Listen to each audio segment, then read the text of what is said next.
Welcome to Bon Jovi Discussions. My throat's a little sore right now because last night we just saw Bon Jovi in Milwaukee, and last night we did VIP, the Better Rosés experience, and we were both front row. So I wanted to bring Becca on today, who's from Madison, Wisconsin, and we both were in the VIP together, and we were both front row. So I thought she was the perfect person to have come on today. So we're gonna talk about that today. How you doing, Becca? I'm doing great, Jerry. How are you? Good. Is your throat still a sore? Oh, it's sore, and today was We a long day. we sang our hearts out loud. Last night was a blast. Best show of the tour so far, that's for sure. Best show so far. Yeah. Yeah. So let's so how before we get into it, what made you become a Bon Jovi fan? Um, well, I was a child of the 80s, and I just fell in love with the band from Runaway on. My older brother was into hair bands, and so it just came part of my life. And then, well, John is John, and I have been a faithful listener ever since. Yeah, it's Yeah. amazing. Well, let's dig into the VP. So obviously we've hung out before at different. I think the Runaway trip we first met last year. Yeah, I think we met in Miami, but we were both on the boat Mhm. in 2019. Oh, that's true too. Yeah, Yeah. and then the Yeah. Runaway trip back in June as well. So, Yeah. and now this. So it was fun to hang out with you and a ton of other friends and stuff, and we all just had a blast. So we'll start off with the VIP. So we had to meet at the doors. So I know you and we both talked about last night. We do VIPs every tour, and I always felt like the VIP started like around 5 because they also included the backstage tour hmm with hmm the VIP package, which obviously with COVID they can't do that, rightfully so. So I Yeah. respect that. So we I remember we got one email saying 6, then turned to 6:15, then it turned to 6:30, but I think they're pretty hmm on the dot. And obviously the usual what we do is go in and get our stuff. And I remember we went up, and then they had this nice big. There's what, maybe 200 people there, you think? Yeah, I mean, I think the tour, the VIP for the actual pre-show part, I think that was only through like row 4, Yeah. maybe. So, which brings me to the point of, just in case people are wondering what. So there's 4 different, I think, what, 4 different packages that included this. No, 2, I think. The front row where you got the front row experience, and then the party and everything, and then you also got a signed chair. And that was only for the front row people who purchased the VIP. Rows 2 and 3 got the party and stuff, but they just didn't get the signed chair. You still got a good seat and so forth. So obviously we both got front row. I was front row center, and then you were You what? stole my seat. I didn't steal your. I bought that. I bought that seat, but you were what, 2 from my right, which is still a good view. Right, You know, you, right, you were yeah. on John's left. Um, and so yeah, so we went up into this giant room, and what I really liked about this VIP versus the last few ones was that they actually had a dedicated merch stand in the VIP room. Like, sometimes you'd have to go out and try to find a merch stand and get access, but they actually had it right in the room this time too. hmm And a lot of cool merch. They had some t-shirts. I talked about this in my last podcast. They had some merch. They had like this hoodie, which I love. Yeah, The I got that one. I got that one when I was in St. Paul the other night. I got the tote bag. the signed poster, which I just still have rolled up here, and which was pretty cool. But what was your overall reaction with the VIP? Well, I think I told you, I actually went VIP in St. Paul on Sunday as well. Yeah, And it was two totally different experiences, actually. I mean, it was the same like fan benefits, but I thought the Milwaukee one was actually the room was bigger, it was laid out better, it seemed more organized, the food was better, and the bar service was great. yeah, So, yeah. yeah. Yeah, I thought the food. I really didn't really dive too much into the food. I think I'm a big pancake guy, so I got some pancakes. Those were pretty good And waffles. Yeah. it was nice that they were handing out glasses of rosé of hand Hmm. Hmm. water. So that was nice. And obviously there was like a big group of us that we all hung out and just talked about Bon Jovi for an hour. They had a photo booth, so if you wanted to go get a professional photo taken, you could stand in front of this giant poster, and you stand in front and they would take a professional photo. So that was cool.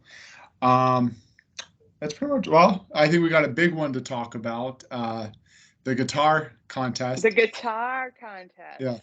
So for people that don't know, um, there was a giveaway. So in previous tours, they kind of did more giveaway. I always remember like it was always a raffle ticket to win the guitar, and they used to do Right. the mini guitar, but now they do these fun, which is fine. Either one's cool.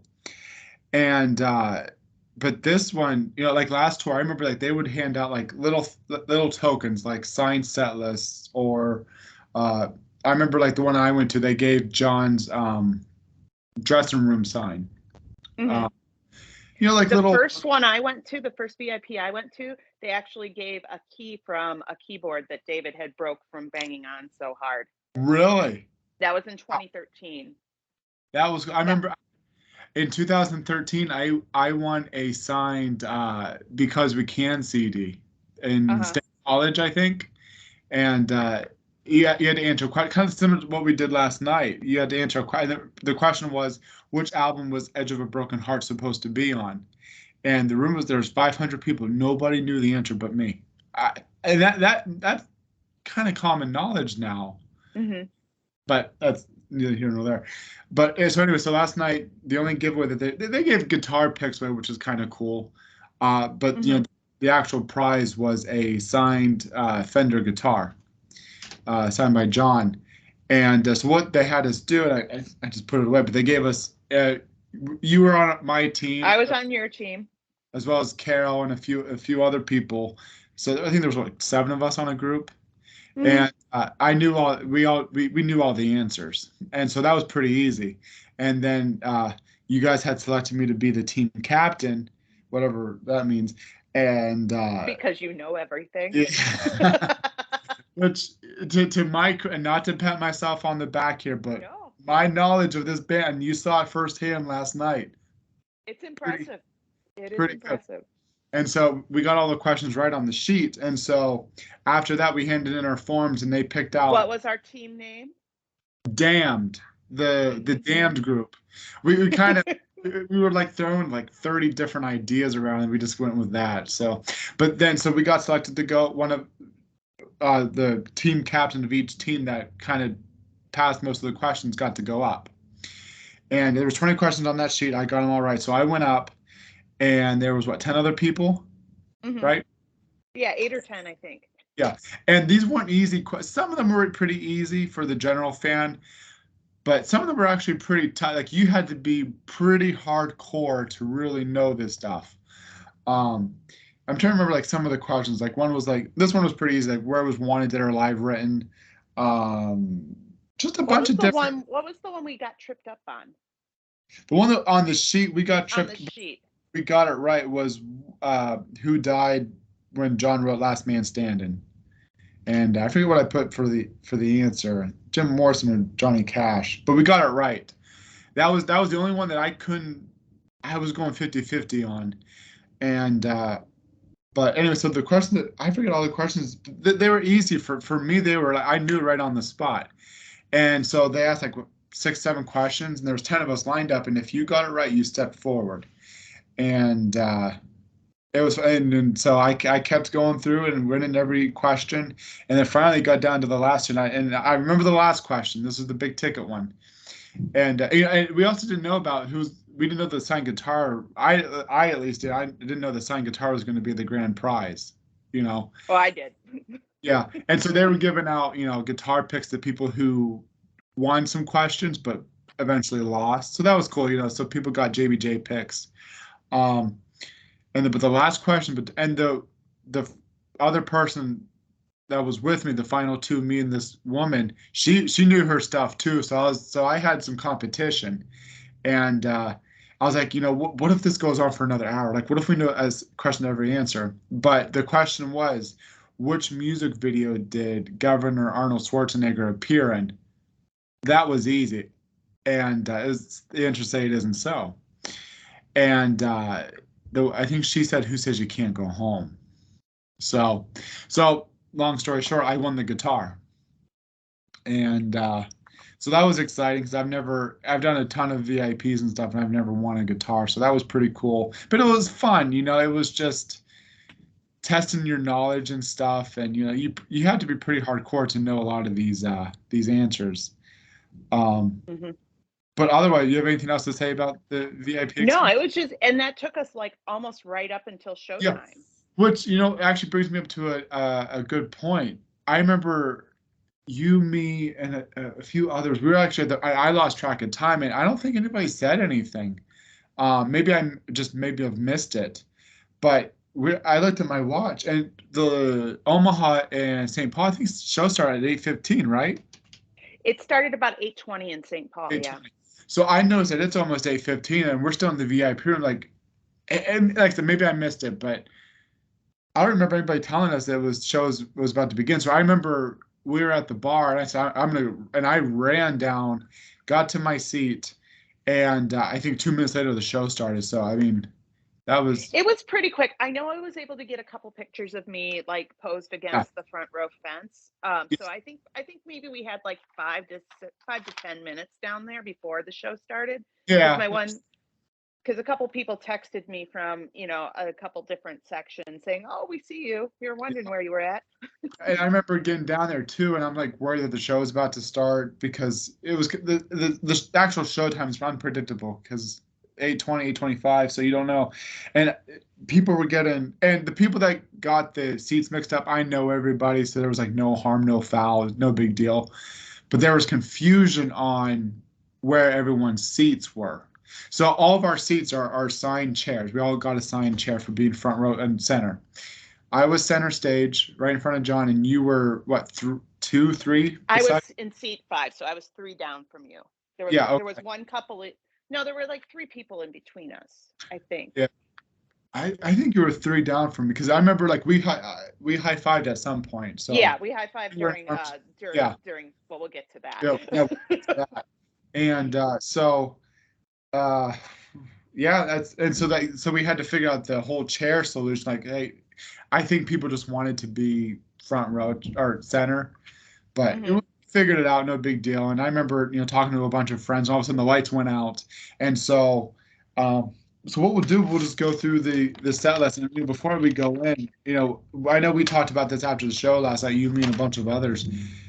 So far in this tour, this is definitely the best set list. And I'm not exaggerating, I ain't lying here. This was my 57th Bon Jovi show, and I could say this is probably my top five best concerts I've ever seen. This one was awesome. It This one was was awesome. phenomenal. Um, the This House Is Not for Sale tour, where Stephanie came on stage with him. That's For one of my I got the favorites. yeah, With that, for I Got the Girl, and then also the Circle tour at Soldier Field was probably one of the best shows that I've ever been to. I think he played for like 3 hours that night. It was just yeah. phenomenal. So we're only three shows into the 15, but I would say this is the best set list. And Omaha and St. Paul were great too, but this had a great set. It's finally, I was nervous it was going to be the kind of the same show as the last two nights, but I mean we got, we'll go through the set list, but we got what the new ones But we were. got I'll be four there for new you. ones. I'll be there for you. We got was the first time. Lower the Flag, which replaced American Reckoning, Hmm. and Roller Coaster. Roller Roller Coaster Coaster. replaced Do What You Can, and then In These Arms replaced Love's the Only Love's Rule. the Only Rule. Yeah. So let's go into the show. So the opening was the same. So what I liked about this is that they're using I like the 2013 intro, the music. Same thing. Hmm. I also like the circle tour, the boom, boom, boom, boom, and the band's walking in a circle. But they used the 2013, the da da da, and, but the visual effects were different, and so Hmm. like different like stars and hearts and like all this cool stuff. And then like I'm like, because you and I both know where everyone is going to come up, so like I'm waiting for David to pop up, and then all of a sudden halfway through the show opener, you see David's big curly hair come up, and then you see Tico, and bands come up with their guitars and all that. And then I was kind of hoping they'd open up something different tonight, because it was the third show, but it was Limitless, which is fine. If it was up to me, I would switch Beautiful Drug with Limitless. I think Beautiful Drug would be a good opener. I would disagree with you there because I don't think Beautiful Drug is as well known by like, you have diehards like us who come to see a show, and Yeah. then you have the casual, slippery, the people Yeah. reliving the nostalgia. And so that wouldn't get everybody fired up. Whereas Limitless being the first like real single off of 2020, I mean, I Unbroken was actually the first, but yeah. it um I've had this discussion with so many different friends, and I love both. I think both songs are amazing. I love them. Limitless is great. I think the chorus needs some oomph, which is probably why I don't think it's the best opener. Beautiful Drug just has that in your face, those guitar hooks in the beginning. The From start to finish, it's right in your face. Limitless kind of mhm. goes back and forth, in my opinion. Yeah. Uh, I but like Do What You Can. I mean, that's see, that's a and I've said this too. I think "Do What You Can" would have been a great show opener. And we're only three shows, so maybe it will be. But to me, when I listen to "Do What You Can" now, I feel like it's more of a triumphant song, because we kind of got through the pandemic. We're kind of through yeah. the end of it now, and so now that we're seeing live shows again, I feel like it's more of a triumphant song that we got through it together, and so forth. So I think that'd be a good opener. But Wouldn't you love to see him do a secret verse, kind of like Garth Brooks does on When Thunder Rolls? Where it's like kind of like a more triumphant verse, like talking about getting through the pandemic. I think that would yeah, be awesome. yeah, because I know in Omaha and St. Paul, when the bridge, when until we find the vaccination, what is that? Now we got the vaccination or something Yeah. like that, which Mhm. is Mhm. cool. Yeah, but I don't have too much to say about Limitless. How about you? No, I mean, having seen it the other night, it's a solid show opener. It's got a great beat, Yeah. it's got a good guitar riff. I think it's a solid opener, just getting the band into it. Now, my favorite part of this song, and I wish they would have put it on the single, the solo that Phil does is phenomenal. I love it. And they end the song with it, and it's like, wow, Mhm. I love Yeah. that.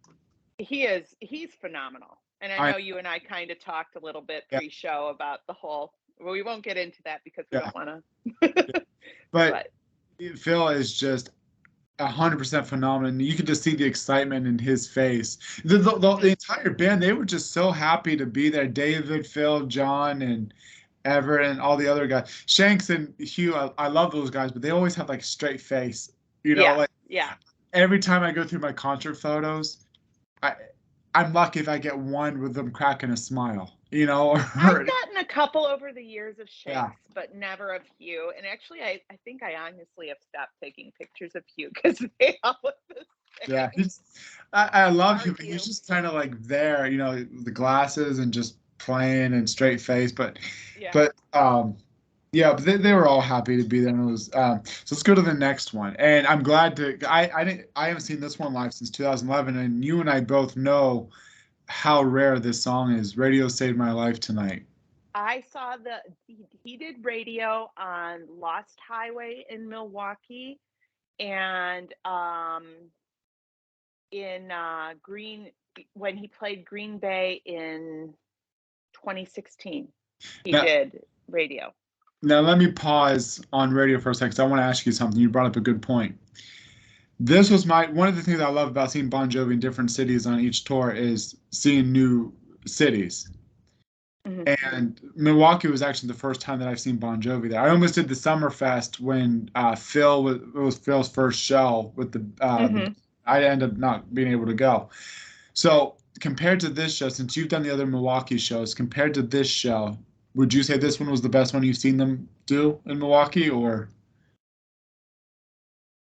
Um, that one's kind of hard because he had a lot of energy on this house. The so the This House Is Not for Sale tour, when they played Milwaukee, that was actually the last concert ever at the Bradley Center. They were starting demolition the very next day. So he was like ready to play like all night. And again, I was in the front row with just like a ton of great fans, and it his energy was just yeah, he loves Milwaukee. He truly loves Milwaukee. And you could tell Um that last night how much he loved Milwaukee. and I mean, like, I was at the Miller birthday one at Miller Field, and I mean, he just he just has a love of the town. I don't know whether it's just he identifies with the blue collar aspect of the town, but he does just phenomenal shows there. So I've never seen a bad show there. Let's put it that way. Yeah. So back into radio then. I was really happy to see it, because I knew eventually the set list was going to get changed up and stuff. So I was like worried, like, because this is my first show of the tour. I got two or three more, but I was nervous that radio wasn't going to get played tonight. But I was glad that it did, and I recorded the entire thing. One thing I want to add too is I promised myself during the pandemic that the next full band Bon Jovi show I saw, I was not going to take too many photos or videos. So ideally, I take about 500 photos. I only took about 200 last, but it was so, like, you can take a video on your iPhone and you could take photos at the same time. So that's when I took photos mainly. And I only recorded, as far as videos go, I only recorded radio, the outro to Born to Follow, Just Older. I definitely recorded I'll Be There For You, which we'll get into. I recorded part of Lower the Flag, and I recorded all of Roller Coaster, and then In These Arms, and part of Bad Medicine. So, but anyway, so I tried to not take, especially when you're front row, you don't want to be on your phone the entire time recording it. You kind of want to just live in the moment and enjoy, because it's very, you and I both know how, like, it's very hard to get front row so easily. I went to And pretty easily. exactly. And the band, they don't want people on their phones either. They want you up. I mean, just, he always says it at the beginning of Bad Name, this is not, you're not in front of your computer screen. He wants you interacting. And I mean, when we're there and we're jumping up and down and we're, putting our fists in the air, I mean, we're making eye contact with the band. I mean, I made eye contact with David and Phil several times last night. They were just like hyped that we were so, and that's what made excited they were back. And that's what made it such a good show too, is the audience reaction to some of these songs, like even like the deep stuff, like when they did Roller Coaster. And I'll Be There For You is not a deep song, but it's still, a fan favorite. Everyone was so into it. I remember like the let me save it for I'll Be There For You. But yeah, so I was glad radio was played. It's probably one of my top 5, like, lesser known tracks. Yeah. That one is a solid for me. Yeah, it's so nice that it's kind of becoming a consistent, I like to call it staple in the Setlist Union, because on the Have a Nice Day tour, it got played a few times. Lost Highway, it got played a few times. Circle Tour got played a few times. I think it got played once or twice on the What About Now tour. Never on What About Now, he played it in Green Bay. Yeah, that's the one that was in Green Bay. This house, I don't think he played it at all. Maybe one time in European, but so it was never a consistency. Like, it was random, once in a blue moon. So, anything you want to say about radio before we go to the next one? Just that if you get the chance to see it in concert, he sounds so awesome, and it's like you can tell he truly loves playing that song. It's like That's the that when I see that song and I see him playing that song, you can tell that gleam in his eye is just like, I should have released that song as a single. Yeah.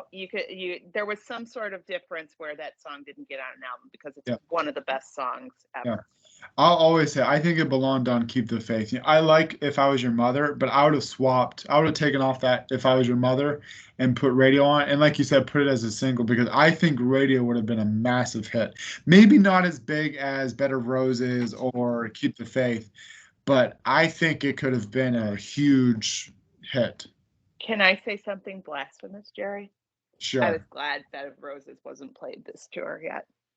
I just think it's overdone. Yeah. See, I love seeing Bed of Roses, but I want to see it done acoustic during the acoustic set. Yeah, so we'll get into the acoustic set in a second. We'll get into the acoustic set. I'll let you introduce the next one. The next song on the Okay, so everybody knows what the third song is. It's Taking It to the Sea. It is Bad Name. Yeah. I can still do all the hand gestures. Who couldn't? But, one of the things I will remark now, last night he did a little more, but one of the things I noticed in St. Paul, he wasn't moving around as much. He wasn't dancing around as much. So there wasn't so much of the choreographed movement, which, sometimes can come off a little bit hokey. But, Bad Name is always, everybody wants to hear it. You can't go to a Bon Jovi show without hearing it because your casual fan's going to walk away and say, he didn't do Bad Name. And that's why you do the runaway trips because, he doesn't have to do that every time. Yeah. And that was one of the songs where I only recorded the show opener and then I put my phone away for Limitless and I recorded Radio. But then Bad Name, I don't need to record it. There's thousands and thousands of performances of Bad Name on there. I don't need a recording of it, So Bad Name for me is just one of those songs where you throw your hands up in the air and just have a fun time and sing along with your friends and your favorite band. And one thing that I know that's different on this tour too is, and I was kind of thinking about this the other day. How when they would do like a transition from the end of one song, like for example, Prayer into Bad Name. Mm-hmm. I wish they kind of did that with Radio because I was playing it in my head. I think it would have worked out kind of nice. But right. Obviously, he comes and gives his first speech of the night and says, like you said, this ain't your computer screen. Get up out of your seats. And then Tigger, Take Me to the Sea, and then they play Bad Name. But, so you and I, we've seen Bad Name tons and tons and tons of times. We know all the words. we know all the words to all these songs. Yeah, well, yeah. Next one is Born to Follow, which I love. I like the, raising your hands up in the, I'll say songs like Born to Follow and Who Says, if you're not, I enjoy the songs, but if you're not front row or in the first two rows, doing the whole hand gesture I don't think it isn't as fun, but when you're front row, there's something, it just makes it more fun to do. Yeah. They're solid. They're solid crowd interaction songs, getting people, kind of in the mood, getting them energized, keeping that energy level from the opening up. So it would be I think that's why Born to Follow is kind of a staple in the set list because it's like you said, it's one of those songs that kind of gets the crowd interaction, and he usually I wouldn't be surprised if later this tour he actually substitutes it with Raise Your Hand or Captain Crash. Oh. Yeah, I love Captain Crash. I'd love to see Raise Your Hands get played again. I think he did that on This House Is Not for Sale in Milwaukee. But yeah, I was actually driving back from Milwaukee this morning, and I'm like, dang, I would have loved for him to do Raise Your Hands. I saw it once last tour. I've seen it a bunch of times throughout the tour since Crush tour, but I think this house trial, I only saw it once. But then again, in 2013, I saw it like 10 times. So, because We Can would be another good substitute, I think, as well for We Weren't Born to Follow. Because you're clapping your hands, and I'd like to see that come back and maybe replace Born to Follow. Watch when they do Charlotte and Raleigh this weekend. I'll be at Raleigh. Watch they'll swap one of those songs that we talked about, and if they do, we'll text each other like they did it. We predicted it. The other one. Sleep When I'm Dead. Oh yeah, That's always a good one. Ever since I saw them do it, they opened it up in Montreal. They opened up with Sleep When I'm Dead. I'd love to see it as an opener. Oh, that it's a good Okay. opener. Or he usually does it.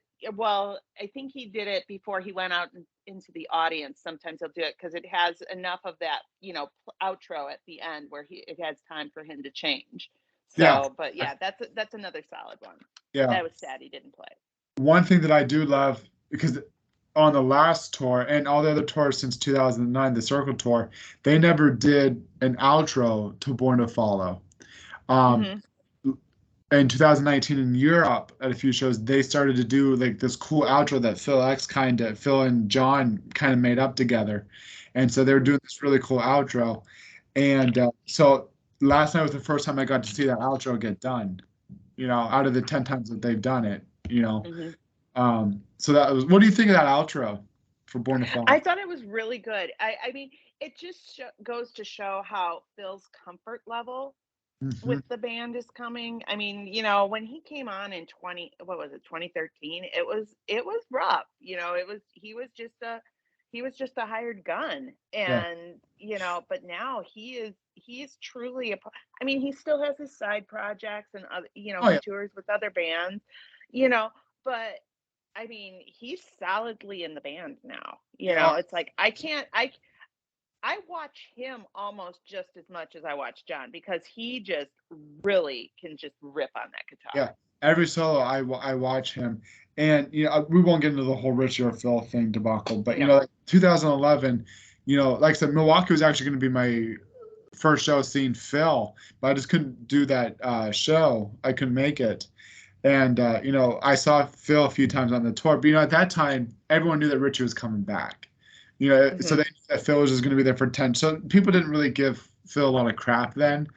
He just kind of went in, did his thing, and he knew like that was probably just a 10-date gig and that's it. And then obviously 2013, the whole we won't get into it, but that's when Phil really had to prove himself. And I think with This House Is Not for Sale, he really won a lot of fans over. And Hmm. I would never want to see a show without Phil. Yeah. You know, And I thought it was cool when they were inducted into the Hall of Fame. He was up there. that he He was playing. So deservingly. he's So yeah, so that Born to Fall, I think I enjoy watching Born to Fall a lot more now because of that outro, and hmm throw it up at the end, and then Phil's hammering on it. So I'll let you introduce you to the next one, and if you want to mention John's little speech before the next song. Oh yeah. So and he did the same in St. Paul, but next song is It's My Life. He talked about, the war going on in Ukraine, and he talked about, watching on the news as people are, shoveling sand into sandbags to protect their homes, to protect the schools, to protect the kids.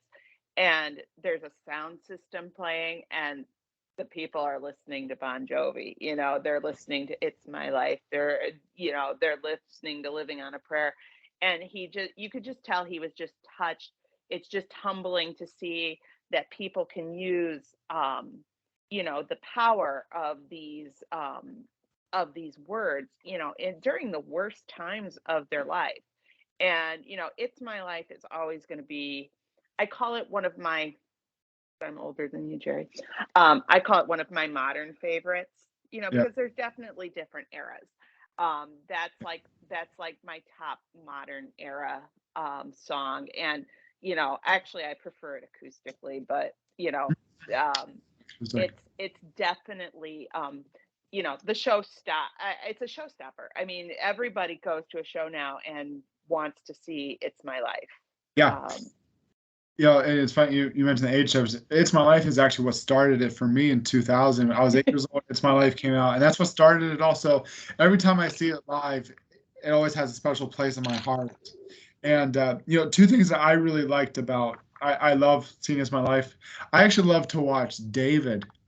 Like when they do the chorus, I always watch David because David, holds those notes. He does a lot of the backing vocals for It's My Life. And just watching him sing that, oh, I love it. And He his puts vocals have been really strong this show. I mean, Obi's got it amped up or something. I just, it's really been, his vocals have been incredible. I mean, seeing him in St. Paul and then this one, it was like, yeah, he's just really, you can just tell he's just glad to be out there and singing again.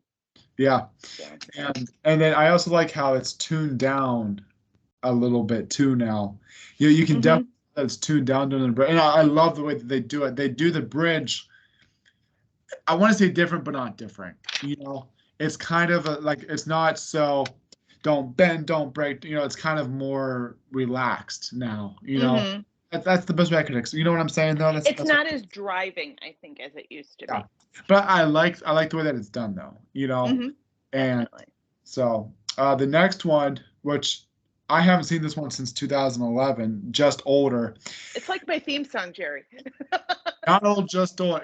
I see this. The last time I saw it live, I've seen it live the One Wild Night tour. I've seen it. I think I saw it on Have a Nice Day tour. I don't think I've seen it since. No, 2011 I saw it. It was a show opener in Pittsburgh. They opened it up with Pittsburgh. Wasn't expecting that. So that was cool. So I was excited that they brought this back. And one thing that I really love about Just Older, that they added that's new, is during the bridge, after the guitar solo, everything's kind of simmers down for a second, and then John goes sha la la la, he sings the sha la, and I think it's about 45 seconds, and then he starts going into the bridge that's on the normal recorded version.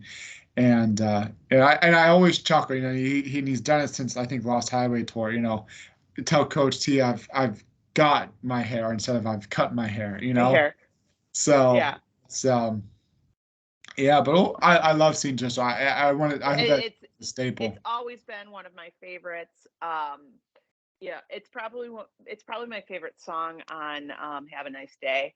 So, it just really means a lot, and I think it obviously as I get older, it resonates with me more. It really does. And just to have him do that on there it was spectacular.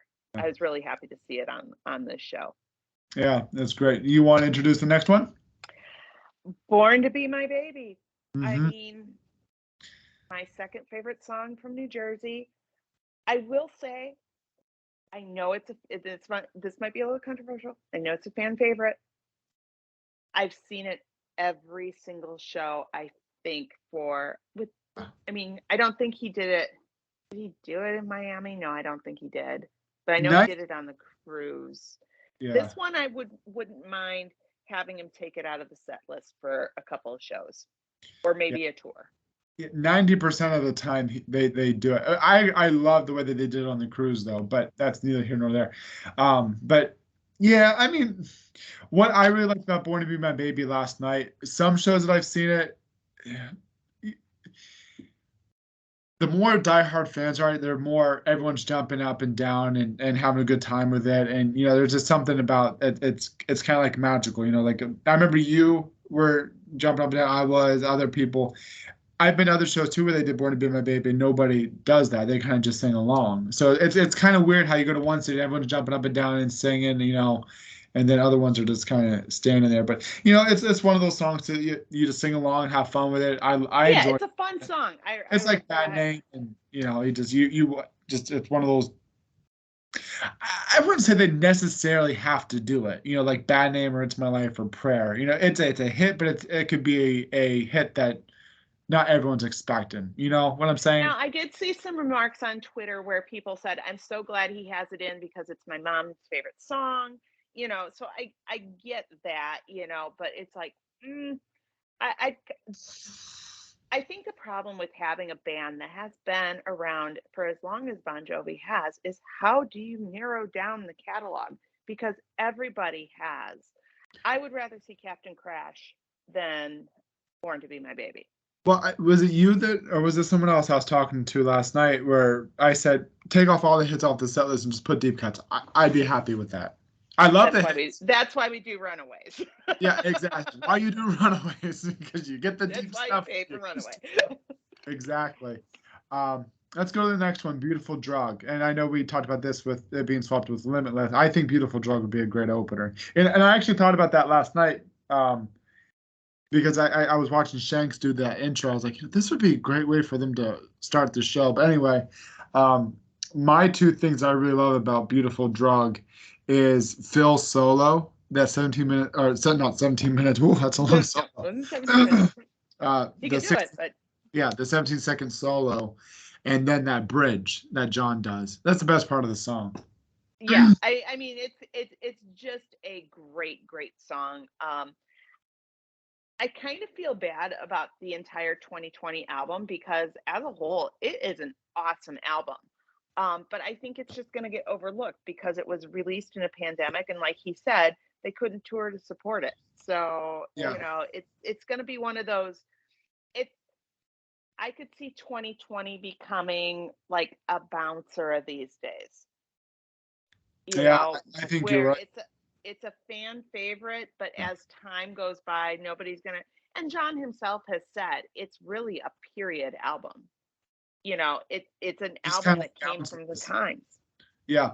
Yeah, that's a good point. The only song that I think I can see being in the future, I would say Beautiful Drug. I think that's the only song that I think we're going to see in the future on future I wish tours. they would have done Brothers in Arms because I Well, love that song. and that's the side thing I wanted to just briefly talk about real quick. I'm surprised, and I know we still have 12 shows left of this tour. I'm surprised Story of Love hasn't been done yet, because that's That was absolutely the other one. I could see them adding that in, you know, maybe like right before the acoustic. But yeah, I was actually really surprised because I mean, well, you and I were both in Miami last year when he did that, and I mean, but you need Lorenza for that one with her Yeah, outro on the violin and I- David's piano. I mean, yeah, but you could actually substitute that in where Keep the Faith is with that outro and all the beautiful piano, but it would I yeah, think it would lend itself well going into the acoustic, but it's like yeah. I'm looking at the set list and I'm like, where do you fit Yeah. in Story of Love? Because Well, that's the thing. We'll get into the next one in just a second. But with "I'll Be There for You," my video, it was 8 minutes and 11 seconds. So "Story of Love," I think is, with the band's outro, it's 6 7 minutes. But John could always cut that out though, and just do not do the outro, and it'd be a 4 minute song. But I think "Story of Love" will appear in the future set list. I'm not sure about Brothers in Arms. I'd love to see it. Don't get me wrong. I'd I'd love to love see to it. see it. Love I'm to see surprised it. Love Can hasn't been done yet. Yeah, yeah. Or Um, Shine.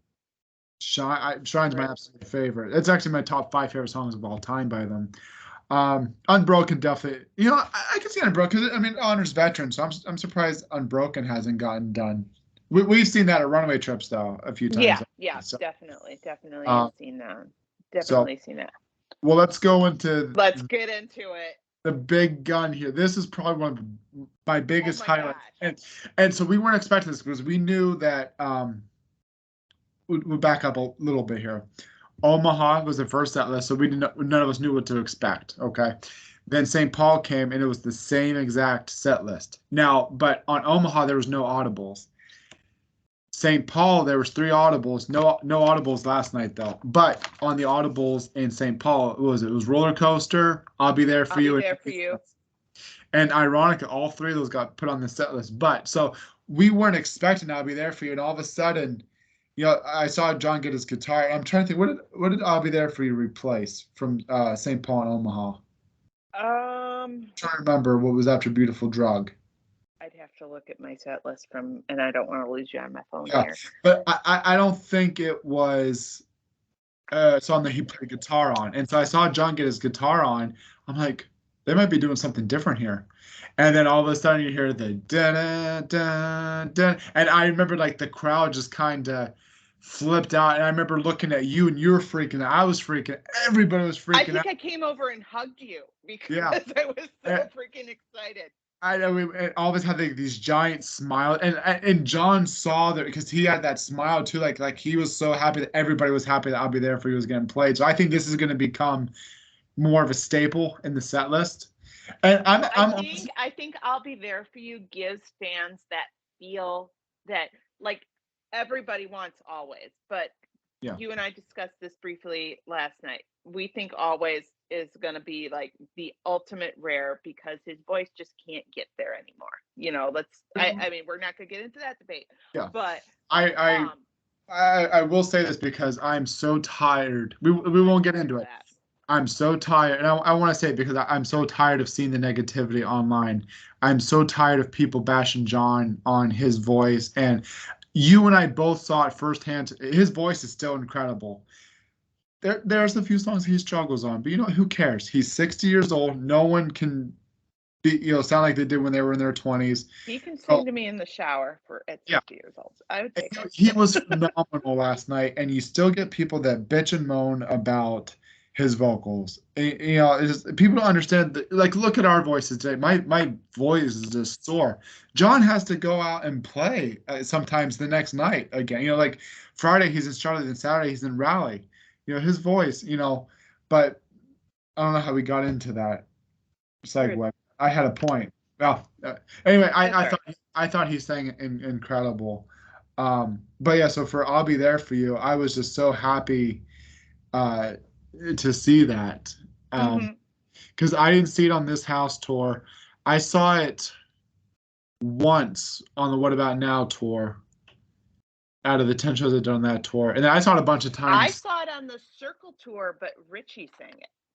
Yeah, that was the thing. Sometimes John and Richie sang it, sometimes Richie sang it. So on the Lost Highway tour, I always saw Richie sing it. Lost Highway, I saw it a few times John and Richie, and sometimes just Richie. Yeah. But yeah, I'll Be There For You is probably one of my favorite highlights last night because everyone, especially us, were just so excited and I had singing our eyes. I was so excited about it. Singing our hearts out. And the way that Phil played that solo too was like, wow. Yeah.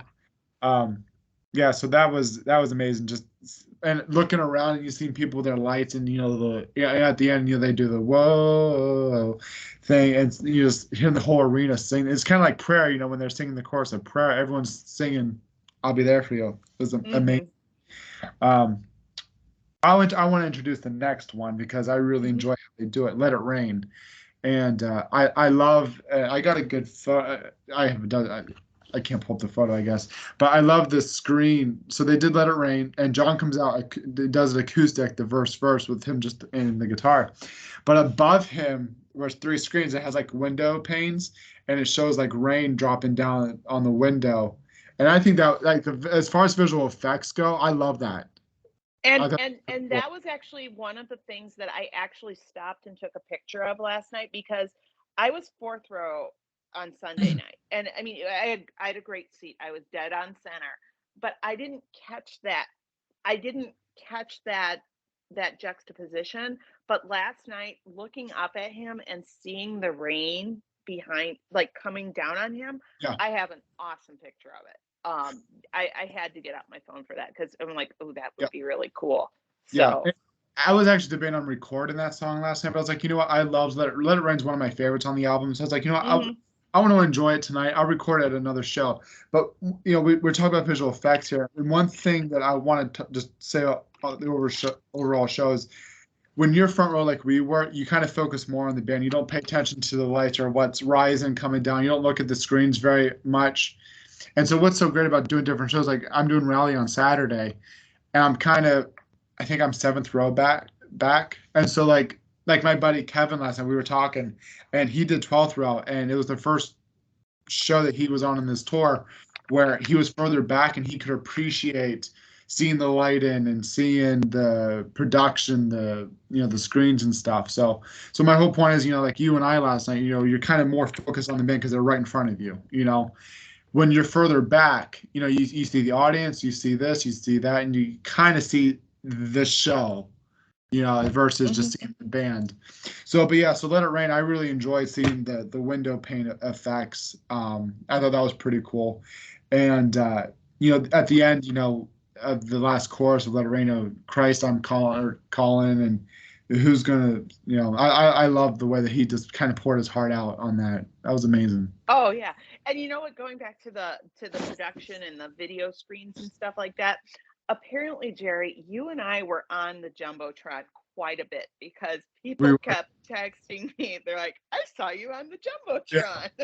So, My wife. So my wife obviously went to the show. We're sitting together for the other shows that we're doing, but she didn't want to do. This is where the crazy. My wife was like, I ain't do. I'd rather save that for a runaway trip, or So she sat with some of my other Bon Jovi friends, and which was fine. But she says she kept seeing us on the jumbo screen too, and she's like trying to get pictures. And every time she got out her phone to do it, we were gone. So it was like a split second thing.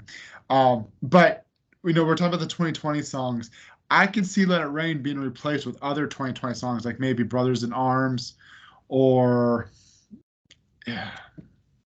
Gosh, what else would go in there? Yeah, I can see it being swapped out with a few different ones. Yeah, but I mean, it's a solid song. Yeah. It's I don't just, see it being played every night. What's that? I don't see it being played every night. No, I think it's going to be a good chance. But what were you saying? I lost my train of thought there. Anything that you want to say on Let It Rain, or you want to introduce? No, I think we're good. Oh, we're getting into my favorite. One of my favorites. I'll let you. You know it's coming when you see them pick up the maracas. And I thought this. Speaking of lighting and staging, they turned down the lights and they just had these really low glowing lights, and I have this silhouette of John with the maracas. It was, and I mean, having been in St. Paul, I knew it was coming, and I love Keep the Faith. It's just such a solid. I like, whereas Born to Be My Baby, I wish they would take it out. Keep the Faith, they need to always keep that in, because it's just so solid. But I have this beautiful shot of him in silhouette where the light is hitting his hair, and he looks like he's almost glowing, and you can just tell he's ready to shake it. And I mean, it's just like, I may actually frame that photo. I like it so much. I'm in the debate of which one I'm gonna, because I'm gonna do a collage of the shot. I'm trying to debate on which one I'm gonna post. Anyway, we could trade calendars, Jerry. We could. We make each other on calendars. Keep the Faith.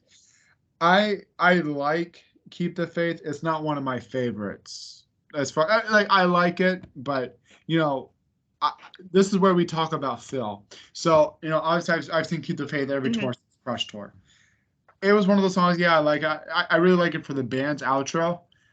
I will tell you, ever since Phil got into and Richie did a good job.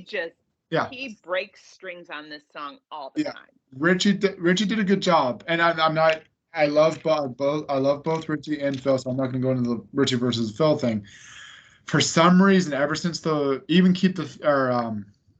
Circle tour, 2011, seeing Phil do that outro, I look forward to it every night. Every show I go to, I love just watching Phil, David, Shanks, and Tico just kind of interact with each other. To mention Tico beat the fuck out of those drums last night. Did you see that? He was hitting those things hard, and he amazing. That is the one thing about the front row, and I will say this: you don't get to see Tico. You don't get to. You can appreciate David. You can appreciate Phil. You can appreciate Shanks, but Tico is just. I wish they would find a way to feature Tico a little more, because he is so talented. One of my favorite Bergman photographs is just the picture that he took of Tico's hands all strapped up. It's a beautiful picture. And it's like, I just don't think Tico gets the credit that he deserves. I mean, everybody knows Tico, and everybody goes, "Oh, Tico," but no, that man, oh my gosh, he is so talented. I mean, after that, Keep the Faith, the way he ends with the drums, I was like, that was Tico, and I was comparing last night, which two things. One is the drum set is hiding him a lot more for some reason. I don't know if it's the stage set, but I've been that close before where you see a lot more Tico, but you only saw the top of Tico's head most of the show. And then secondly is they have that glass barrier You see that more done like in acoustic settings and stuff, where they're Hmm. more intimate, like you know. So I wonder why that's there. I'm curious. I think I'm gonna try to ask a few people in Raleigh. I want to know why that's there. I don't know what the point of that is. It's definitely not for Maybe go COVID. back and ask Obi. I Yeah, mean, Obi might have a yeah. say on that. I'm curious, but it's definitely not have anything to do with COVID. Yeah. So I don't know if it's maybe just the sound. I don't know. But anyway, yeah. So Keep the Faith was great. One, I do want to add this. I've never seen this done before. Did you notice that when after Phil did his guitar solo and John was going to walk the side his lights, I don't like what I see no more. Sometimes I wish I was one. Did you see him throw down his not in a bad way, but like he was like so into the song, so into the bridge, he threw his maracas down for a second and grabbed the microphone and did that bridge. And then once they got into the chorus, he picked it up and just started shaking the heck out of him. I thought that was so cool. I mean, he's just, yeah. I mean, like, I can watch that man shake his maracas for Yeah, forever. And do 1,000 I, others. I'm gonna tell you, Jerry, even though I put away my camera when he shakes his maracas, I take the camera out because I've got that thing Yeah, going like sports speed. yeah. And so this is John's also his dress change. So like he does it on the other tours. He goes down while the band does the outro, so he can change. We already talked about the outro. Can we talk about the wardrobe changes this for this Oh yeah, you know show what? though? Because this Yep, you're right. he had, except for the last wardrobe change, the New Yep, Jersey versus everybody, yep, or versus the world, completely different wardrobe. yeah. He had a silver jacket. He came out in a silver jacket. You, So he didn't have the. I just want to. I'm sorry to interrupt you. Now that you mentioned that silver jacket, I haven't had time to watch the music video. I think that's the same jacket that he wore in Limitless music video. Maybe it is. Maybe it is. But the I flag could be the wrong. flag one is beautiful. But Yeah, that silver jacket must have been hot because he kept in St. Paul. He kept the flag on yeah. until the acoustic set, whereas he took it off, and so it must have been a different material, not as breathable. Um, and Well, I then saw he him. came. I saw him roll up his sleeves on after Limitless with that jacket. He rolled up his sleeves with Mhm. with that. I think he wore it for radio. I think he took it off for Bad Name or Follow.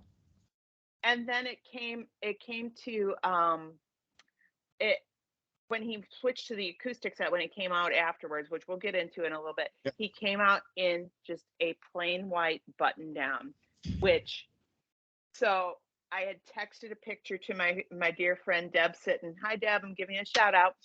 And she's like, oh my God, he wore the white shirt. True story. Deb's daughter used to play with Dorothea's niece, like just like in play group. And so Deb got to meet John in the very early days.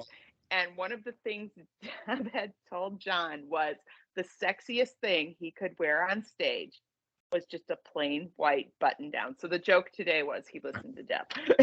You know what I thought about that too?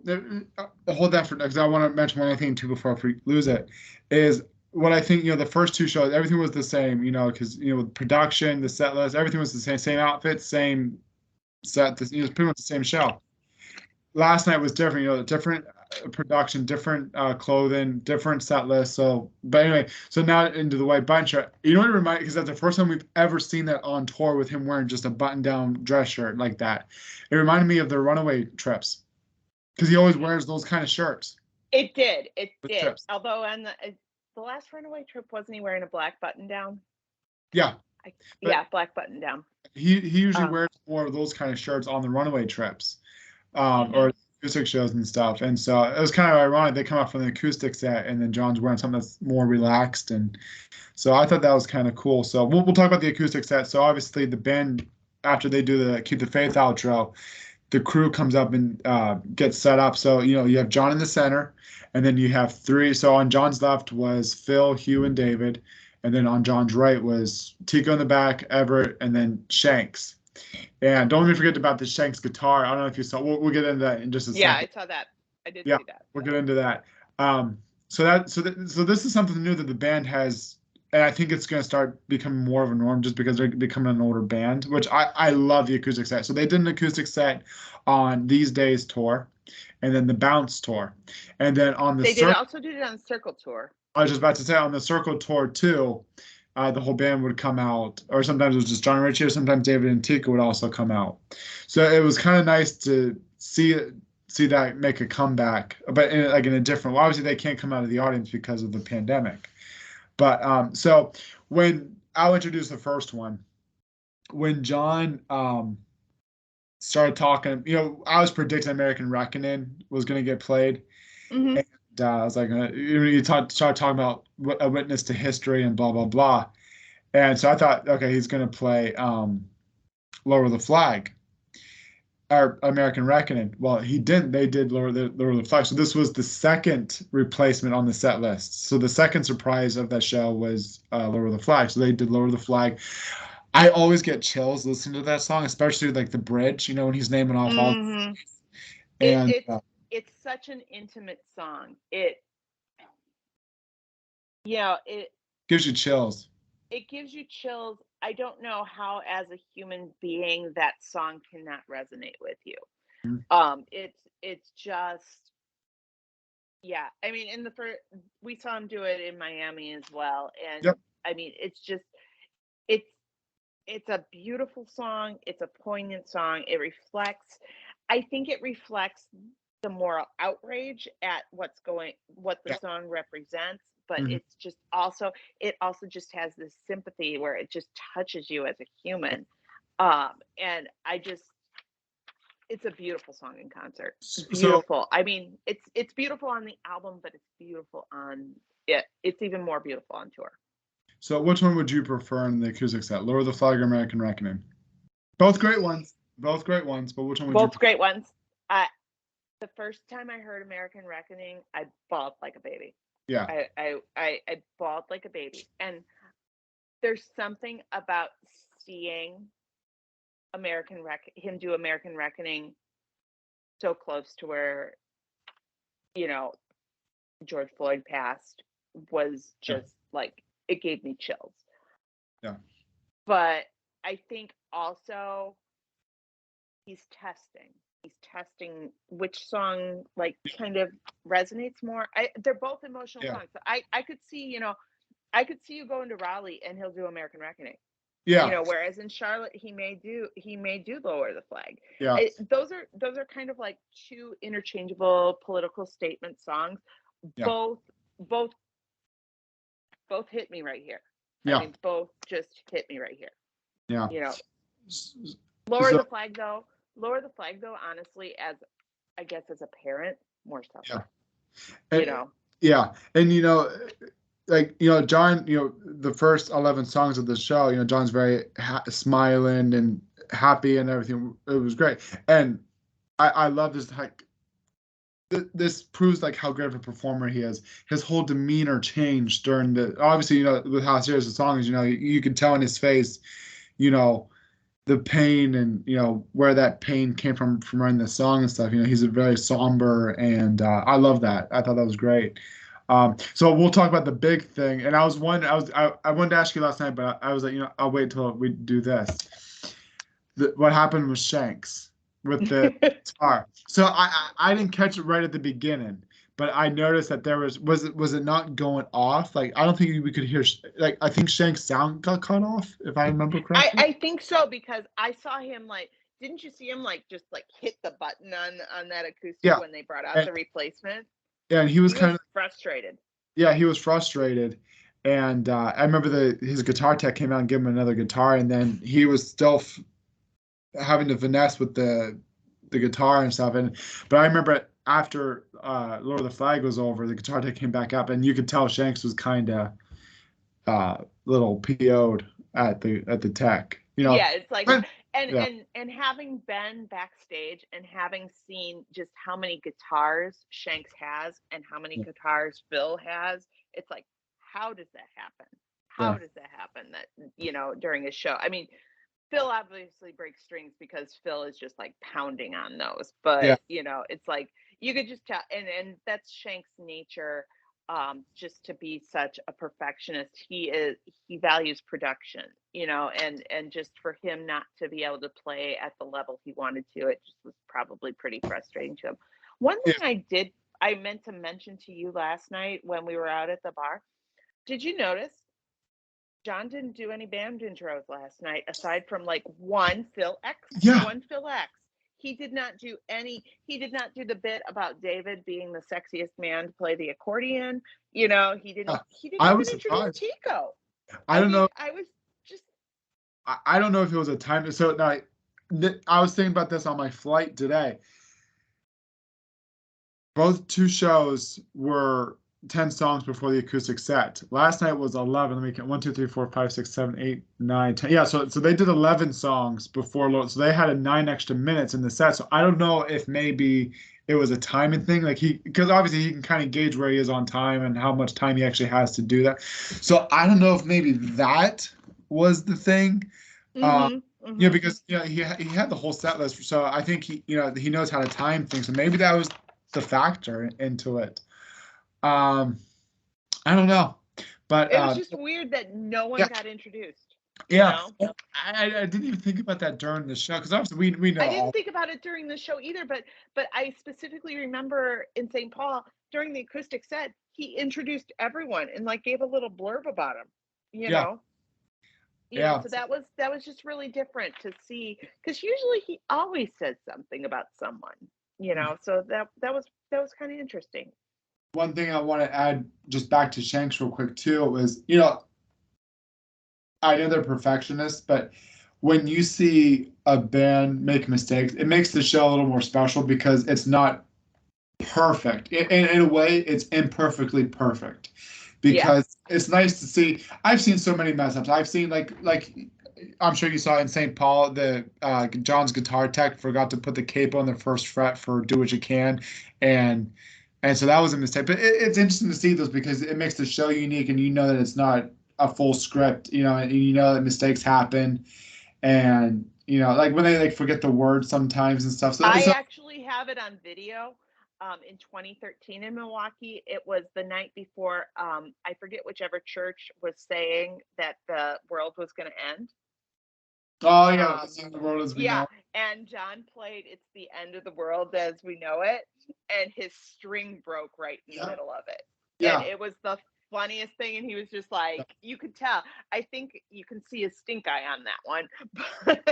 I see the video. Doesn't he swings the guitar behind his back and he just grabs the mic and he just spits out the words to that song, which I thought I love that. And then I think that was "I'll Sleep When I'm Dead," which was a different show. He threw the guitar down the stairs. I don't think he did that for that cover. Anyway, let's introduce you to the next one.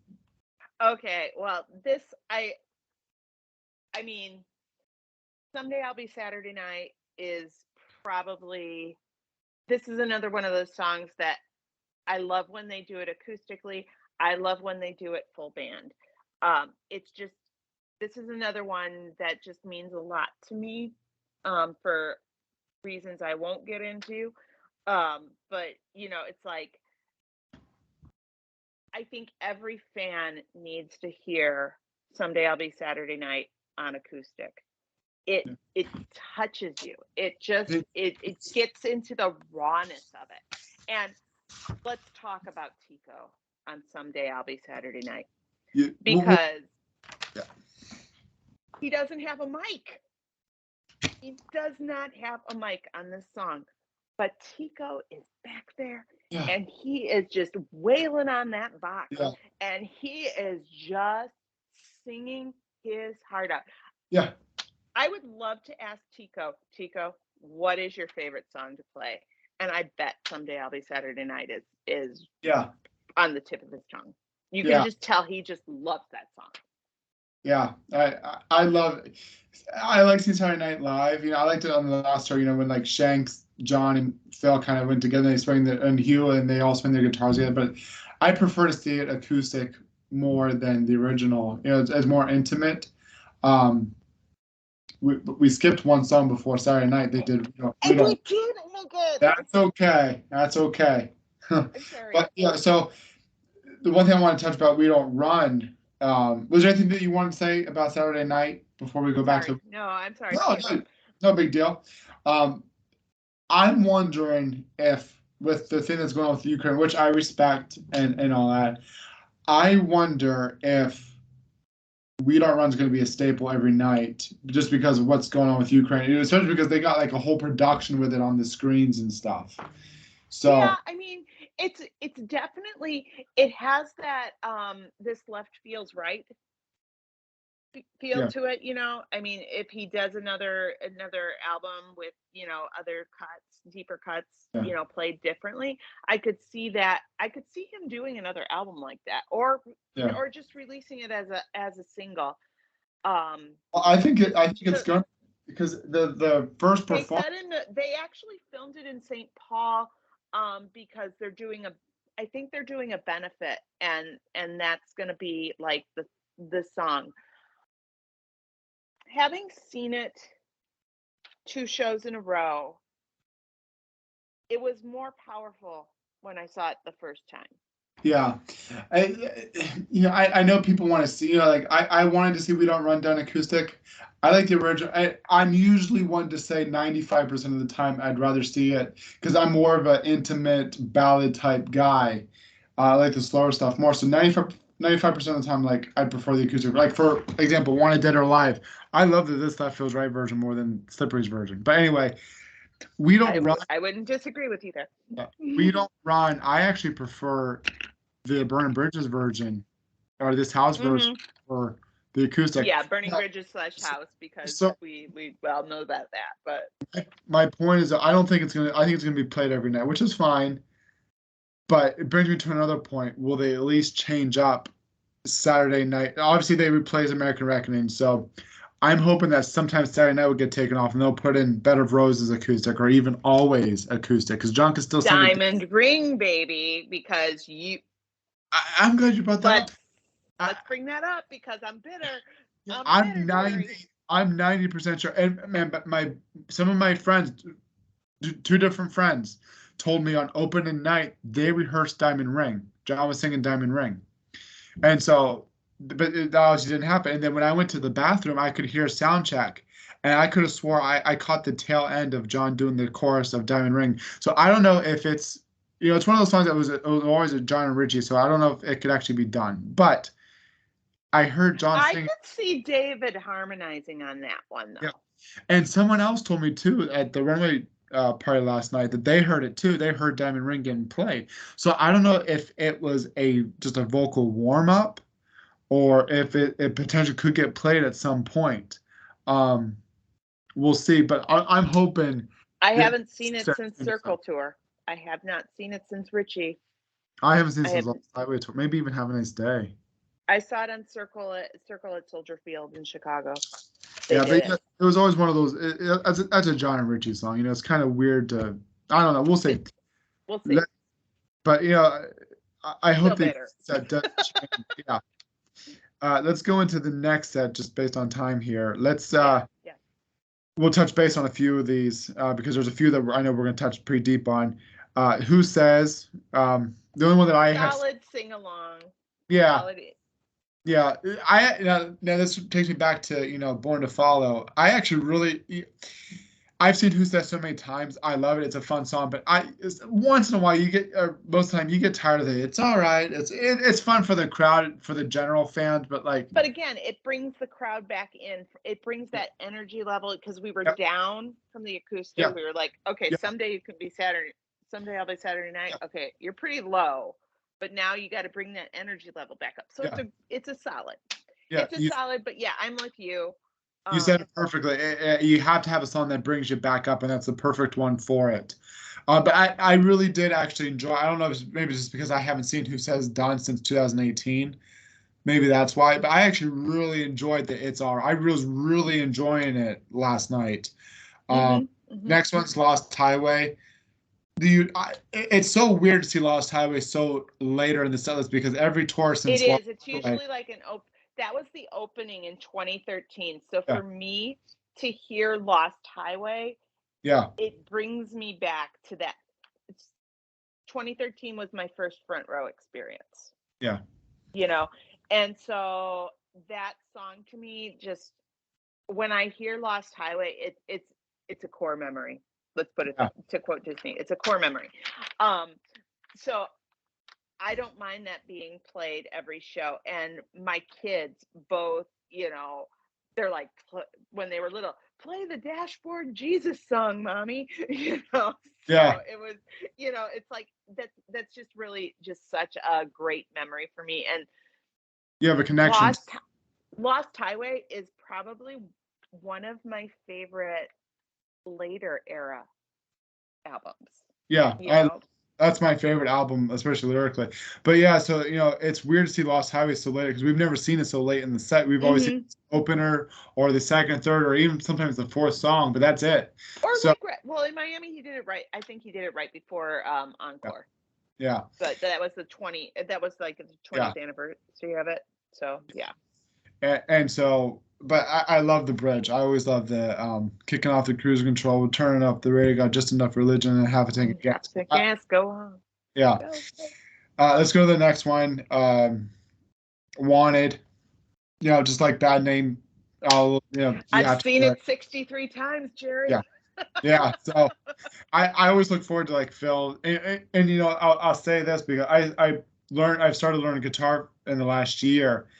And Wanted is kind of one of those songs that you have to nail it right at the beginning to get the rhythm to it, the on guitar. It's one of my favorite songs to take pictures of John on because he's so into his guitar. It's like you can tell he's concentrating, but he's also feeling it. But yeah, and so I don't think he loves it. Yeah, so my whole thing was one is one of those songs where I like seeing it, but I don't, if it got taken off, I wouldn't care. But now that I can play guitar, I play that song on guitar. I actually really loved when they were doing the intro and the outro to that up the neck. I actually watched how Phil did it and how John did it, and just watching their finger movements, how they kind of, and I actually learned a thing or two that I want to try on my guitar later on, so that I really enjoyed that last night. So they kind of seeing some of these songs now, like I'm watching how John transitions to chords. Everybody plays guitar differently, so like I'm watching how John will transition to different chords, and Phil and all that. So let's go into the next one because the next one, it was a huge. Now this was my favorite one because Roller Coaster is in my top 5 favorite songs, and so they did. I honestly, I would agree with you there. My son, who is on the autism spectrum, besides It's My Life, this is his favorite Bon Jovi song. Yeah. And I said, Ian, why do you like this song so much? And he's like, Mom, on this song, you feel like you're on a roller coaster. And for a song to do that is just like, so that's like one of those things. It's like whenever I hear roller coaster, because I know how much he loves it, it holds a special place in my heart, not to mention the fact that it's just like an amazing song by itself. Yeah. But the stuff they do with tempo is just amazing in the song. Yeah. And you feel and we'll get into it here in just a second, but because of that reason, you feel that song deeper in your heart. And but yeah, so anyway, so I was expecting Do What You Can get and play because I saw John get his guitar, but then I saw Shanks get the guitar that he always plays. I think it's a Gibson, I think, that he played on this house tour with Roller Coaster. I'm like, I knew he definitely wasn't going to do What You Can because that wasn't the right guitar for it. I'm like, could he be doing Amen or is he doing Roller Coaster? And I was thinking Amen would be kind of too at this point in the set. Too down at that point. Yeah. So and then when Shanks does that opening, I think it's a C chord. Oh fuck, they're doing Roller Coaster, and like it was like. I felt like a wave, like the ocean just hit me and I became a wave of that ocean because I just felt it so much. I seriously, I think this is where I lost my vocals. The entire front row just was like, we were just like bouncing. Like and so happy. That's why I want, once there's like audience, like you get different views, I want to try to find the front row because that whole front row, especially like with the chorus, we were just jumping up. We were just so happy that Roller Coaster was getting played.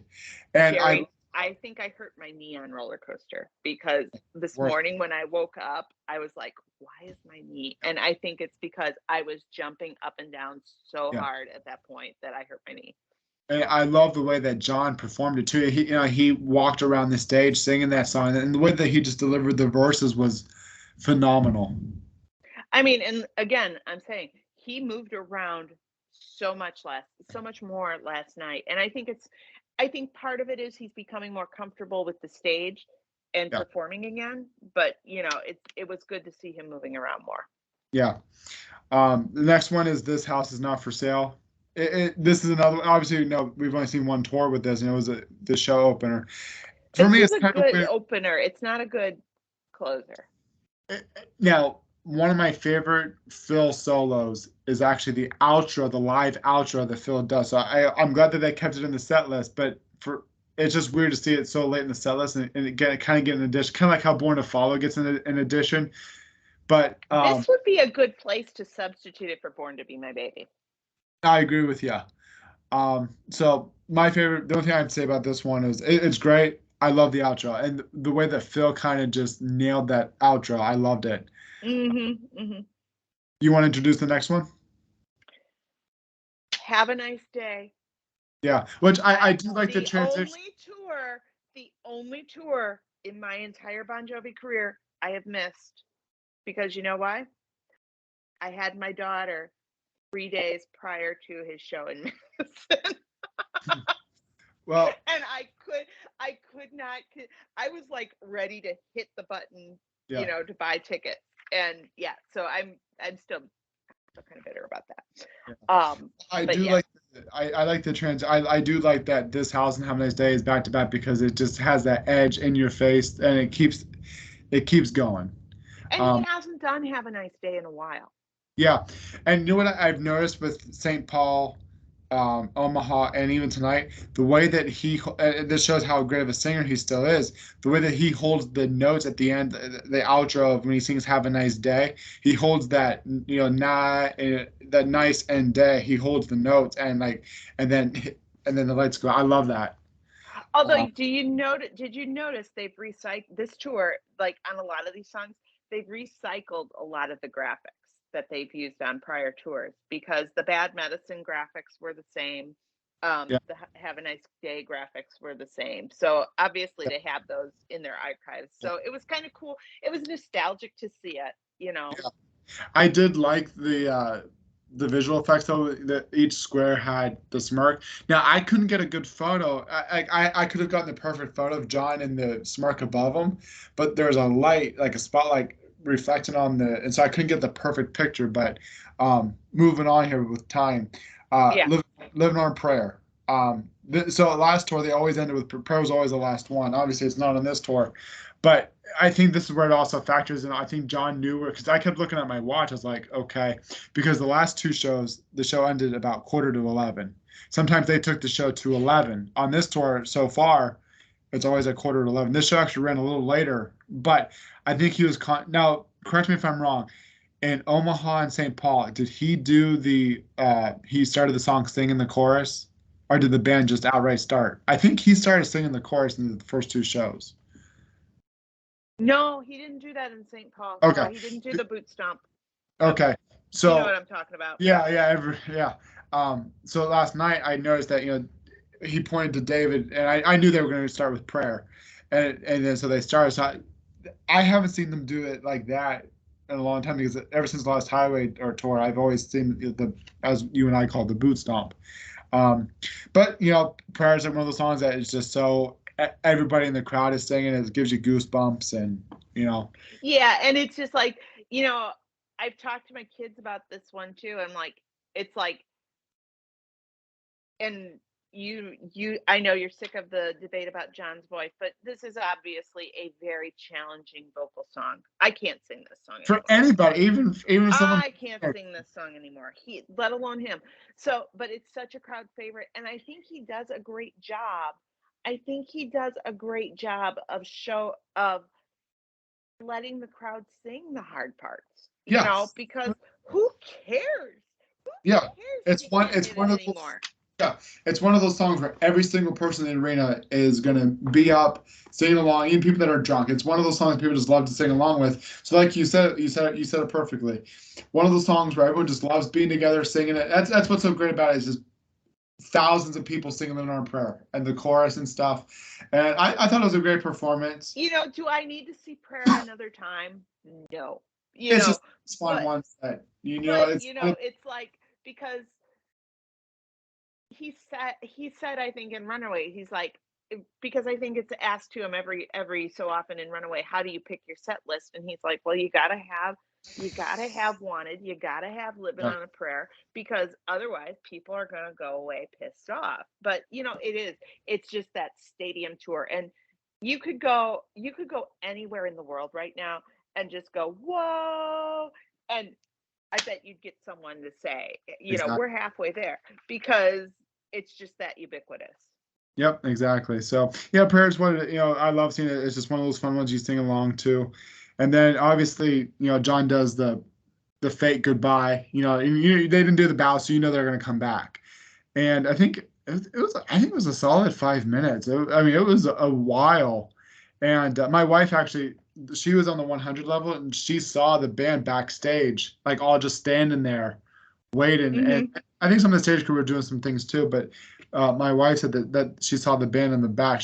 I think John probably went into his little private dressing room, but she said that they saw the whole band just standing there for a little bit and doing a couple things. But obviously they came back after the encore, and I was kind of hoping for "Love's the Only Rule." There was a half of me that wanted the encore to change, but I was like, I'd love to see "Love's the Only Rule" again. But obviously they didn't do it. So St. Paul audible. They did all three St. Paul audibles. "I'll Be There for You," "Roller Coaster," and "In These Arms."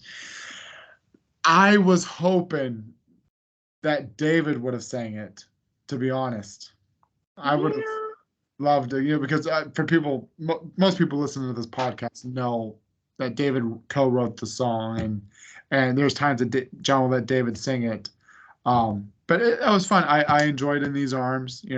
I'd love I to thought it see. was a good I thought it was a good you know, a good it was a good choice. Yeah, Um, it was. and having seen now, I don't think Love's the Only Rule got as good of a response in Minneapolis. I don't And think it. so I think they're making adjustments based on, and going back to the acoustic where, you've said American Reckoning versus Lower the Flag. It's like I think he might be gauging the crowd reaction. Yeah, maybe it's just I do want to see "Love's the Only Rule" because I haven't seen it since the Circle tour, so I'd love to see it again. Maybe he'll do it in Raleigh, but Yeah, yeah, but In These Arms, solid choice, solid choice. I yeah, just, you know, it's fun. I do love it. Yeah. I was so happy because I wasn't sure what they were gonna do, and then all of a sudden you hear the David da da da da da, and so the last one, I'll let you introduce the last one. My favorite, number one, That's my all favorite. time, Bon Jovi song. I will swear, like, people are like, how can you like Wanted? How can you not like Bad Name? How can you not like Living on a Prayer? And I'm like, nope, Bad Medicine. This will forever be the song of my youth. Um, every tour, it's just, yeah. Yeah, I I love it. They And can never not do the song, because it's like my kids like know the drum parts. yeah, They know but when this song comes on, they know that it's an all out sing along. And yeah, if it comes on in the car and I get a phone call, it's like, and it interrupts like the feed through the thing, I will be like, oh no, that goes straight to voicemail. And then yeah. we restart the song, because this is a song where I literally have to listen to it beginning to end, complete with drum beats. Oh yeah, I should actually do like a TikTok of it one day. There you go. Yeah, so Batman is one of those songs you can't leave out of the set list. It's actually my favorite number one hit, and I think it's great that they're actually closing the show with it, which is pretty The cool. only thing I wish, and this could have been a time constraint, but you know what I'm talking about, The the medley. jukebox. I The know. jukebox Yeah, medley that goes along with Bad yeah. Medicine. It's like part of me is like, oh, I I would don't know kill to for see him do Jumpin' Jack Flash or just yeah. anything. I don't I know mean, I've seen so many versions of it and it changes all the time, but it's like, ugh, I wish they would throw that back in there. I understand why, but it's like time and this is where he's so playful. but they didn't do that on the last tour either. And I'm hoping No. at some point we get a medley again. But anyway, it's still a great opener because like the way that they do the one more time and they do the key intro and then the chorus again. So it's cool, the one more time and that's it for them. That ends the show. That's pretty cool. Yeah, Um, I did like it's a better show closer than Prayer. yeah, I agree with you. It's great. The one thing this was the end of the show and the band come out to do the bow or their bows. Uh, and the camera guy went right in front of me. Thankfully, the band posted the photo here. I'll put it up for people. Um, let me find it here because I love this photo so much. So I had a good shot, and the camera guy, he's just doing his job. So oh wow, I couldn't get a good band. I always like to get a good photo of the band together. But the band posted this one today, which is my same view because he stood right in front of me. So I'm gonna get this printed and framed. I thought that was pretty cool. Um, but yeah, I mean, overall, it was such a great show. And I remember you, me, and a bunch of other, the band left, and it was so obviously I think it was like 5 minutes to 11, so obviously they weren't going to come back out because curfew and at the end of the show. But the stage stayed dark for about 45 seconds. You're like thinking, could they be doing another one? I didn't think they were, but it's like 1%. It would have been so cool. I could just see him wanting to just get out there Yeah, and just letting one more rip yeah, because I will legitimately say he loves Milwaukee. He yeah, loves Milwaukee. yeah. And So he knows they bring the energy and he knows it's always going to be sold out. And, it's just, yeah. yeah, it was definitely a longer show, and so it did last a little longer. Maybe it's just because they were getting warmed up, but my ears were ringing out. My ears rang up My until ears were ringing. My voice is yeah, shot. I walked into the office today and people are like, I saw you bouncing around out there. I can't even believe you're here. yeah, Because a couple of my friends posted videos and tagged me on Facebook, yeah, and of course my friends saw it, and they're like, "How are you even standing up today?" yeah. So, but I remember we were also happy and talking about the show, and it's like the great thing about this family, like we're all diehards, we all know each other, and we see each other at different events and stuff. And like I remember, like we're all hugging each other, so happy. It's such a joyous thing to share with each other. Like we did this show together, and we experienced it together, and we're all just talking about it. And obviously, the security, they try to get people. They're just doing their jobs, getting people to leave. And at least since we're all front row, we got to stay a little bit because the VIP and all the VIPs that I've done in the last 12 years, they never would make sure that you got a set list. So now the VIP guy is making sure that everyone gets a set list, which I think is amazing, because Yeah, diehards love getting a set list after a show. And you and I both know how hard it can be to get a set list. yeah, And so it's nice that the VIP this tour is giving you a set list. He's handing them out, and that they have the chairs tied together, which is a great idea. Did you see that lady? I don't know where she wasn't seen, anywhere near me for the show, but did you see her trying to take my chair and the oh person yeah, beside me? that and Like, Jerry, I would bet you dollars to donuts on the This House Is Not for Sale tour. She is probably the same person that yeah, stole the people's chair that was sitting next to me because all of a sudden the people that were next to me turned around and their chair was gone. They thankfully got them a chair, but I think someone in Milwaukee knows that if you're quick enough, you can get the chair. I was actually surprised because every other front row experience I have done, they have put wristbands on us. yeah, So to know that if you can't leave with a chair unless you have that wristband. which is smart. But so I'm glad that they timed because I'm standing there and I don't know if I was talking to you. If I was talking to somebody, and I felt like this chair like hit me in the back. I'm like, what the? I thought maybe it was the VIP guy cutting them off. This lady was like trying to pull it, saying, I want the chair. Like, how rude can you? Maybe she doesn't know that it's VIP, but like, I'm like, how rude can you be to go up and grab someone's chair? Like, that's clearly not your chair. And I had a few. Oh, you were with me. There's a few people that were offering to buy our chairs from us. Yeah, I yeah. heard some lady said she'll give me $50 for my chair. I'm like, no, like these chairs are such great. Now, in the last few tours, I've actually sold a few because I had a ton of them, from all the everyone. Oh, But I have enough for an entire staff meeting. but this is the very first tour that they're signed. There's no way I could get rid of that, No, no. Like people were no. like, I'll give you $50 for it and stuff. And you're like, nah.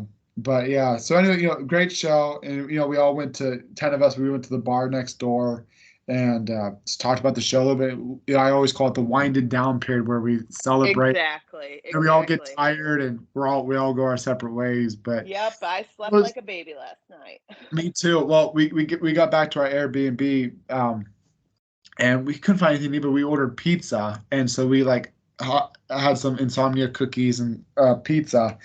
And then I guarantee after we ate our last bite, we all went we went to our room, and then Kevin went to his room, and we crashed, and my alarm went off. Yeah, because I had an early flight, and we didn't go to bed till maybe 1 or 2 in the morning, and my alarm went off at 5. I'm like, there was like a part of me that was like, would it be so bad if I missed my flight? But you have to be a responsible adult, and you got to go home. Yeah, I know. Adulting is hard. And one last Adulting thing, is hard, but being a Bon Jovi fan takes precedence. Which this is what I want to end the podcast episode with is what people like will make fun of us for how many shows that we do, But one of the great things about being able to do multiple shows on a tour is, there's more to look forward to. So like obviously Milwaukee was my first one out of the whole tour. I'm doing a few more. It's bittersweet because you get in that post-concert depression that it's over because you've looked forward to it for so long. But then you remember, like, I'm going to Raleigh this weekend, so in 2 days I'll be leaving for Raleigh. So you get in a little funk, but then you remember, oh hey, I'm seeing them again this weekend. So and then by the time you see them a few times, not them themselves, but just the idea of traveling and you kind of get over the whole traveling thing. Obviously you want to see them as many times, but so yeah, but yeah. No, it's a good thing. It's a good thing. It's a great fandom. You meet great people, and they become family. They become friends, and you just, it's like. It's great. We're like a tight knit community. We all know. It's great because we're a syndicate. We're a Jersey syndicate. Yeah, we all may not talk every day. Once in a while, we like different one. I have friends I talk to every single day, and that they're such close friends. Then there's others that I talk to here and there, and then there's fans that I talk to when I see them at a show, because you see the same diehard fans every. We're a close knit group. The true diehards. Go to multiple shows, fan club members, do the runaway trips. It's a close knit group. So it's great just to be with your friends and stuff. It's more than just a show to me now. Because of all the friends that we all have, and it's like perfect example before I wrap up here. It was a few times last night. You and some of my other friends. Like when they started playing Roller Coaster, I'll be there. We all looked at each other and go like, "Oh my God!" And like we're so happy together. We're experiencing it together. And that's what makes it so special. It is. It totally is. It totally is. And your life is better for having met the. As much as we love the music, we're not gonna interact every day with like John, and we're not gonna interact with the band. But like, I have an entire text group that from Runaway that I'd say we text maybe 4 to 5 times a week. Yeah. Just because we just have these common threads, and it's like we'll see something, or it's like I'll hear a song that I know is one of their favorites, and I'll just send the Spotify link to the group, and it's like, you know what, you mean a lot to me. That's just one of those things. Yeah, the greatest thing that I'll say, besides the music and the band, the greatest thing about this band is the friends that I've made. Absolutely. So undeniably. Yeah. Well, Becca, I want to thank you again for coming on today. I know, No we talked problem. about this. I wanted, I was trying to figure out who I wanted to do, and we kind of hung out a lot last night, so I figured out we kind of experienced this together, you, me, and a few others. But I figured you were the perfect person to do it because we Oh, did well, thanks most for of it having me. together, and it was great. And I know I'm going to see you somewhere. Oh, Are yeah, you somewhere doing down the rally in line. Nashville? No, I'm trying to do Indy and St. Louis. Okay. So are my next stops. I'll probably see All right. on the next tour. So, Exactly. all right, Beck, I'm All right. gonna stay on for a second. I'm gonna end the recording. Okay. Okay, perfect. Okay.